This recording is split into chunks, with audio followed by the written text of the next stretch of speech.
महर्षि दधीचि की कथा। गुप्तचर के मुख से यह समाचार सुनकर इंद्र गुस्से से भर उठे। उन्होंने तलवार निकाल ली और विश्वरूप पर झपटे। तूने देवों के साथ विश्वासघात किया है, कहते हुए उसने तलवार के एक ही वार से विश्वरूप के तीनों सिर काट दिए। इंद्र द्वारा एक ब्राह्मण की यज्ञ स्थल पर हत्या किए जाने की सर्वज्ञ निंदा होने लगी। देवों के साथ ऋषि मुनि और ब्राह्मण भी उसे धिक्कारने लगे। इंद्र, तूने ब्रह्म हत्या की है। तेरे जैसे व्यक्ति को इंद्र पद पर बने रहने का कोई अधिकार नहीं। नित्य प्रति की धिक्कार और प्रताड़ना सुनकर इंद्र दुखी रहने लगा। जब यह समाचार महर्षि त्वष्टा तक पहुंचा तो वे बेहद क्रोधित हुए। गुस्से दहाड़ते हुए बोले, इंद्र की ऐसी हिम्मत कैसे हुई कि वह मेरे पुत्र का वध करके इंद्रासन पर बैठा रहे। मैं उसे मिट्टी में मिला दूंगा। त्वष्टा उसी दिन यज्ञ करने के लिए बैठ गए और यज्ञ वेदी से एक पर्वत के समान आकार वाला दैत्य प्रकट हुआ। उसके एक हाथ में गदा और दूसरे में शंख था। ऋषि ने उसको नाम दिया वृत्रासुर। आज्ञा दीजिए ऋषिवर। वृत्रासुर ने सिर झुकाकर कहा, तुम तत्काल अमरावती जाओ और कपटी इंद्र के साथ साथ समस्त देवताओं का विनाश कर दो। आदेश पाते ही वृत्रासुर देवलोक की ओर उड़ चला। वृत्रासुर ने अमरावती में पहुंचकर देवों का विध्वंस करना शुरू कर दिया। जो भी सामने आता वह निसंकोच होकर उसका वध कर डालता। इंद्र अपने ऐरावत पर चढ़कर उसके सामने पहुंचा और उस पर वज्र प्रहार किया, किंतु वृत्रासुर ने एक ही झटके में उसके हाथ से वज्र छीनकर दूर फेंक दिया। इस पर इंद्र ने उस पर आग्नेय अस्त्रों से आक्रमण किया, किंतु उसका किंचित भी असर वृत्रासुर पर न हुआ। फिर वह अपना भयंकर मुख खोलकर इंद्र को खाने के लिए उसकी ओर झपटा। यह देखकर इंद्र भयभीत हो गया और ऐरावत से कूदकर अपनी जान बचाने के लिए भाग निकला। देवराज भागकर सीधे विष्णु लोक पहुँचे।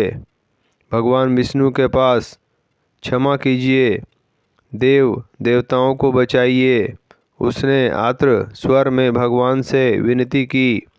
देवों को वृत्रासुर के कोप से बचाइए, अन्यथा वह समस्त देव जाति का विनाश कर डालेगा। यह सुनकर भगवान विष्णु ने भी उसे धिक्कारा। कहा, इंद्र, एक ब्राह्मण का वध करके तुमने समस्त देव जाति को कलंकित कर दिया। मुझे अपने कृत्य पर बहुत पश्चाताप हो रहा है प्रभु। मैं उस समय क्रोध में अंधा हो रहा था, इसलिए ब्रह्म हत्या जैसा पाप कर बैठा। मुझे क्षमा कर दीजिए और मुझे उस महाभयंकर दैत्य से मुक्ति दिलाइए। इंद्र ने शर्मिंदगी भरे स्वर में कहा, देवेंद्र। श्रीहरि बोले, इस समय मैं तो क्या स्वयं भगवान शिव अथवा ब्रह्मा जी भी तुम्हारी रक्षा नहीं कर सकते। तुम्हारी रक्षा तो पृथ्वी पर एक ही व्यक्ति कर सकता है। वह कौन है देव? महर्षि दधीचि। विष्णु बोले, सिर्फ वे ही तुम्हारी रक्षा कर सकते हैं। तुम महर्षि दधीचि के आश्रम में जाओ और किसी तरह उनके शरीर की हड्डियां प्राप्त कर लो। फिर उन हड्डियों से वज्र बनाकर यदि तुम वृत्रासुर से युद्ध करोगे तो विजय श्री तुम्हें ही मिलेगी। भगवान विष्णु का परामर्श मानकर इंद्र दधीचि के आश्रम में पहुंचा। महर्षि दधीचि उस समय समाधि लगाए बैठे थे। उनकी कामधेनु उनके निकट खड़ी थी। इंद्र महर्षि की समाधि भंग होने की प्रतीक्षा करने लगे। फिर जब महर्षि ने अपनी समाधि भंग की तो उनकी दृष्टि करबद्ध खड़े इंद्र पर पड़ी।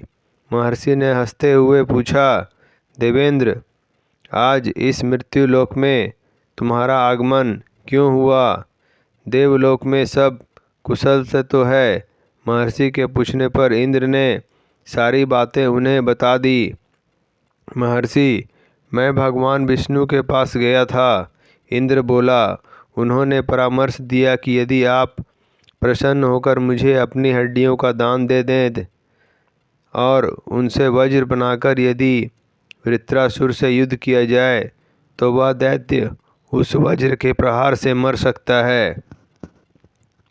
हे ऋषि श्रेष्ठ, देवों पर कृपा करके अपनी अस्थियों का दान दे दीजिए। महर्षि दधीचि बोले, यदि मेरी अस्थियों से मानव और देव जाति का कुछ हित होता है तो मैं सहर्ष अपनी अस्थियों का दान देने के लिए तैयार हूँ। इंद्र ने उनकी अस्थियों को श्रद्धापूर्वक नमन किया और उन्हें ले जाकर उन हड्डियों से तेजवान नामक वज्र बनाया। तत्पश्चात उस वज्र के बल पर उसने वृत्रासुर को ललकारा। दोनों के मध्य भयंकर युद्ध हुआ। इंद्र ने वज्र प्रहार करके उसका वध कर डाला। देवता उसके भय से मुक्त हो गए।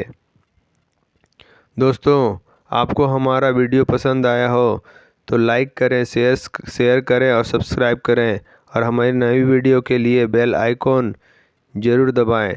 धन्यवाद।